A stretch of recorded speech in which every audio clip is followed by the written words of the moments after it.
No. No. And also, like, how you saying about protecting your hyper... Oh my God, let me do that again. Wait, what was it? Let me just put 50p in. Oh, thank you. Thank you. Well, hello, all you gorgeous people, and welcome to Queerpiphany. With us today is one of the most talented artists of the moment, fresh from releasing her debut album, early 20s. It's Cat Burns. Hello. Welcome, Cat. Thank you for having me. I'm very excited. I'm very excited to have you.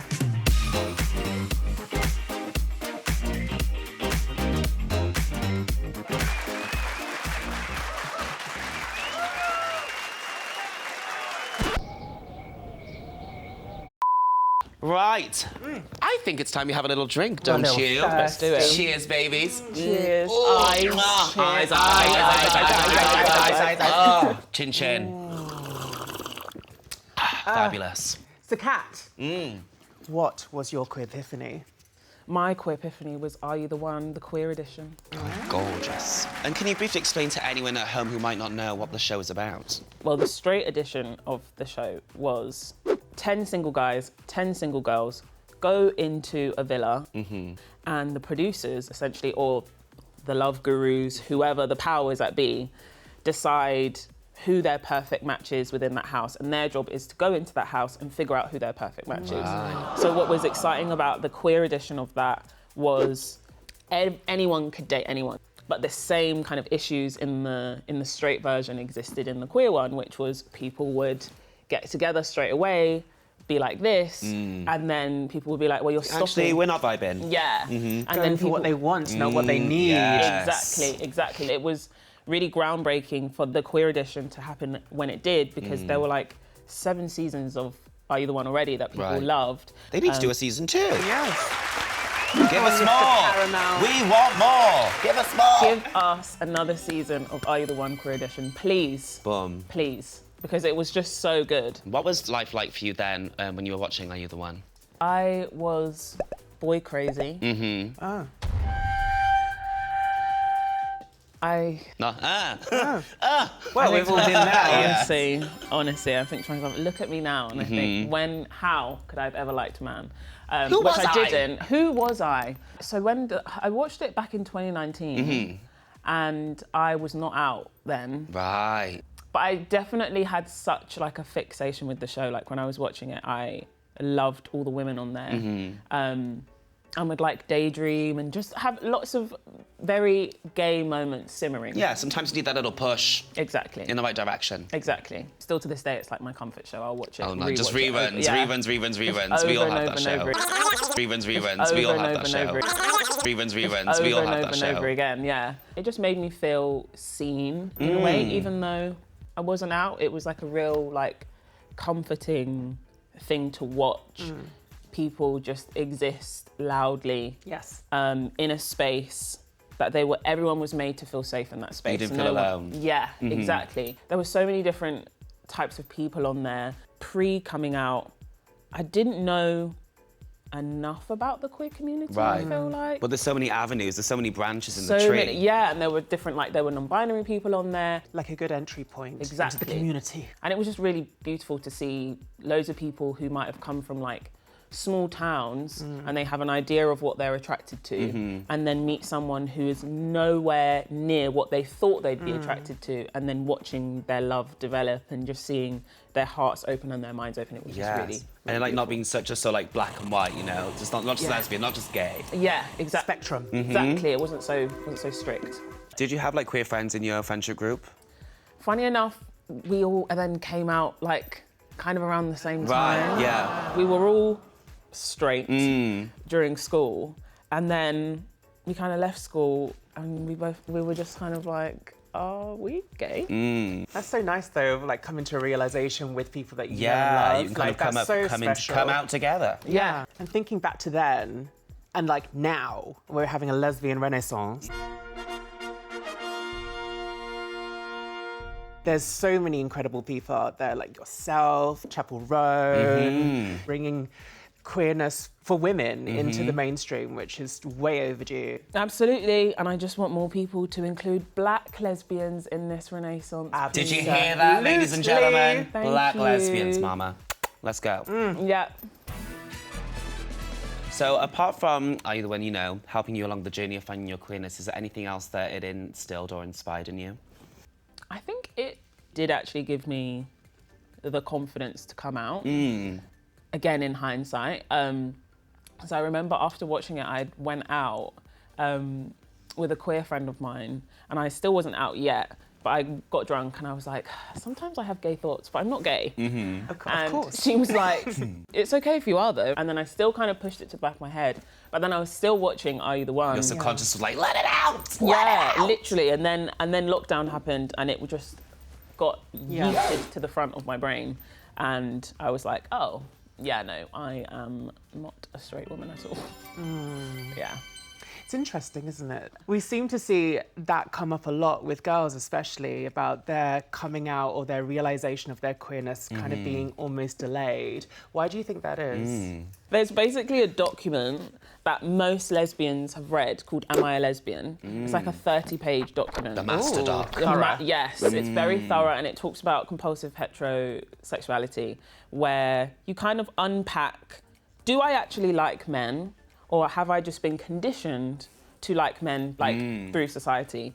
And after reading that, I was like, I think a lot of my dating experiences with men, I never enjoyed any of them and I never liked any of them. Sorry to all of the men out there, so sorry. And I just dated them because I thought I had to. Unfortunately, there's a lot of straight women that aren't in great relationships or have had great experiences with men. So it was just kind of the norm to not have great experiences with men. So then I was like, oh, so I guess this is just how it is. And then it's like once I even just spoke to a girl and you get like butterflies and you feel all the feelings that you're supposed to feel for whoever it is that you're attracted to, that was when I was like, oh my gosh, my whole life actually now makes so much more sense. It's a lot to unpack. It's a lot to unpack. Thank you for coming to my TED Talk. No, we love we're that. here for it. We've had a difficult time of late, haven't we, in the community? How's it been finding yourself during this time that's felt like really quite turbulent? I think it's been ups and downs. Again, my world is so queer and so safe. The people I put myself around, and then you look on the news, you look on social media, and then you just get reminders that that is not the case. I always know my privilege in that I can kind of isolate myself a little bit more than other members of the community that are more at risk. But then I think that makes me even more conscious about making sure that the people around me are as safe as they can be and making them kind of isolated to that as much as I can. It's been a battle. But like you said about privilege as well, like you said, that wasn't overnight. You've made that for yourself, you know? Absolutely. And you're also using your platform to help other people, and that's what it's all about, isn't it? Absolutely. You're using the tools that we have. Exactly. Yeah, you got to give yourself a bit of grace. Yeah. Yes. And, when we've got the media and the government putting all of this heaviness on our shoulders, as well as society, it's really important that we've got shows like Are You the One to be that place of comfort, that safe space, that place of education that people can go to. And as they're fighting to bring us down, we've got to keep going to bring ourselves up. Absolutely.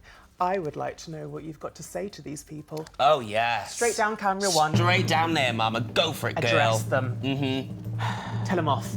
Have 2 words. Bog off. Yes. Boom, boom, boom. That's it. Nice. Bog off. Concise. Mic drop. And they know what bog off means. They know what it means. Yeah. It's time for my favourite game in the whole world, the Quickfire Round. Kat, we want you to give Are You the One the party it deserves, and you've got 30 seconds only to plan it. Okay. Starting now. Okay. Venue. Freedom. Dress code. Smart casual. Musical guest. Sam Smith. Who's on the door? Who's the bouncer? Me. Oh, I'm thirsty. How about a cocktail? Porn star. I'm peckish. What about a canapé? Sushi.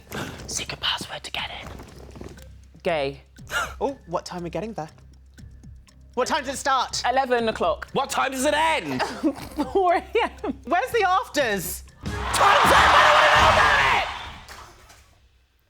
I don't want to know about it! What, the afters? It's too late now. It's too late, I don't know. No, I've finished. It's done, haven't it's it? finished, it's oh, done. No. No one's going home. Kat, No one's you're going doing so no one's going home. They're well. partying all night long, baby. Gorgeous, I can't wait to go. It's going to be fabulous. Isn't it? We'll be back after the break. So, you first came out as bi and then eventually lesbian. How did you become comfortable with that label? It took a minute. I think when I came out as bi, I genuinely did believe it. And then I read the document and I was like, oh, I am not bisexual. And then I think I called myself queer for a long time. I think lesbians, not all lesbians, I don't want to speak for everyone, but I think there was a minute where we all kind of struggled to use the word. Yeah. Right. I think the word has been used by straight people as like as a diss, or it felt loaded. I don't know. Until I kind of unpacked that within myself, and I was like, but you are one. I think the Black queer experience is slightly different in coming into yourself, and being able to label yourself. So I think it just took me a minute to really truly accept that and then be able to say it. It's something that we can all relate to, isn't it? Oh, definitely. I felt like that with the word queer. Just when you're... Because it used to be a slur. Exactly. Yeah, When exactly. you've been called something for so long and then you realise actually before it was a slur, it was really empowered. Yeah. And I want to get back to that. I want to get back to the political nature of queerness. And I just wasn't really getting that with bisexual. One day you want to be a goth, one day you want to be a... One day you want to be a... Beat that out. That out.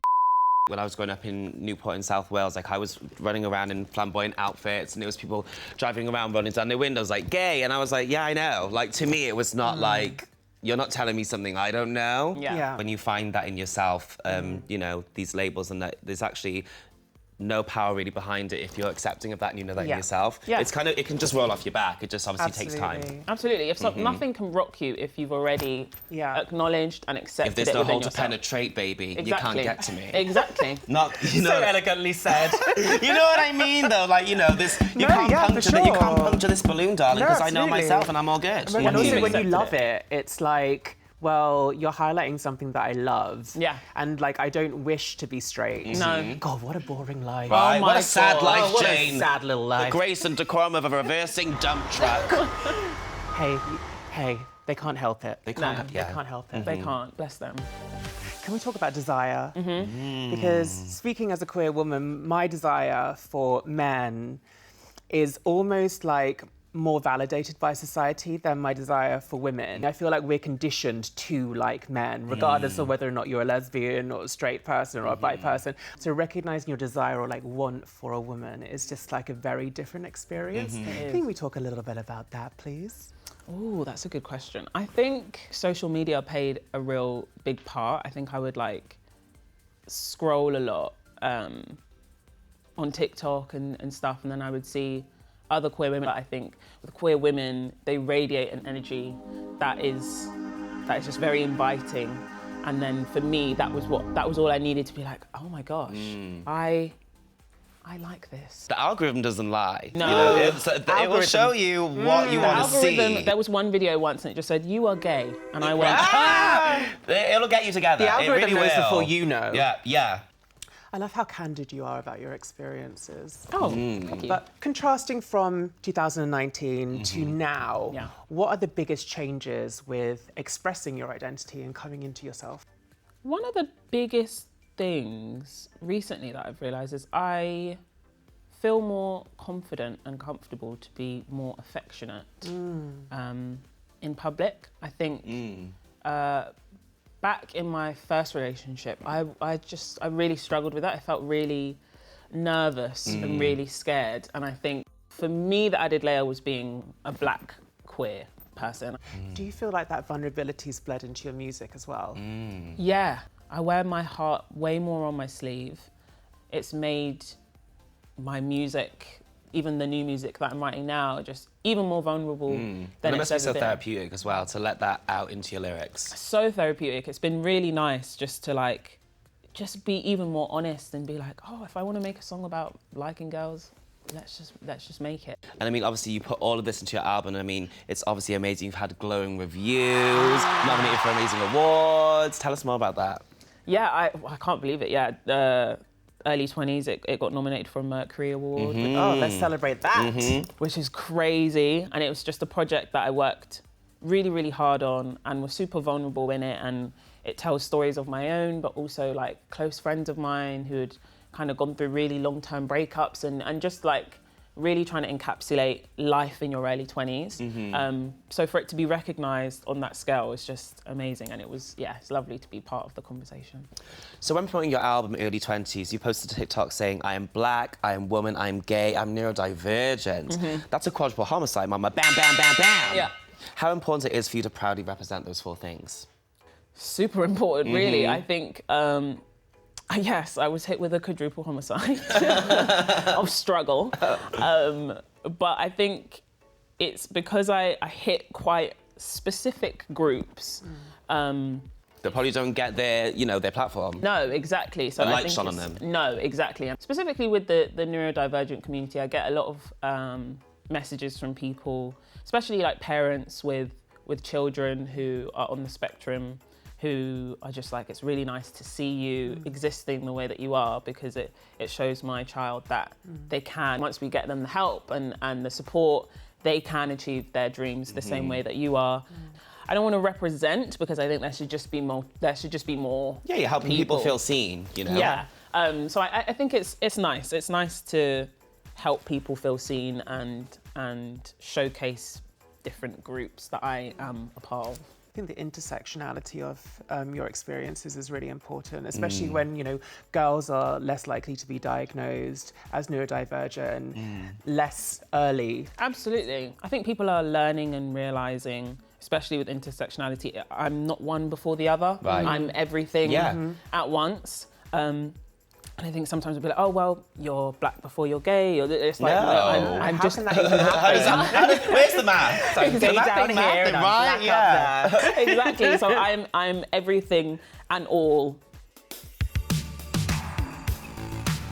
Looking to the future, what role do you hope pop culture will play for the empowerment of the younger generation? I think if we look now, it's playing such a role. I think so many young queer women are feeling more empowered than ever to just be loud and proud about their queerness, which is so beautiful to see. So I think in the future, I think even more groups within the community will feel seen on a larger scale, but that will take a minute. Definitely seeing like more decentering of the male gaze, not even just with queer women artists, but cis straight women artists too. You know, like Charlie as well is like, that's not geared for like a male audience necessarily, maybe a gay male audience, but like not necessarily like as, you know, for the eyes of straight men. Yeah. I think it's really interesting. Because sometimes the boys just won't get it, and you know what? That's fine. They're not meant to get it. No.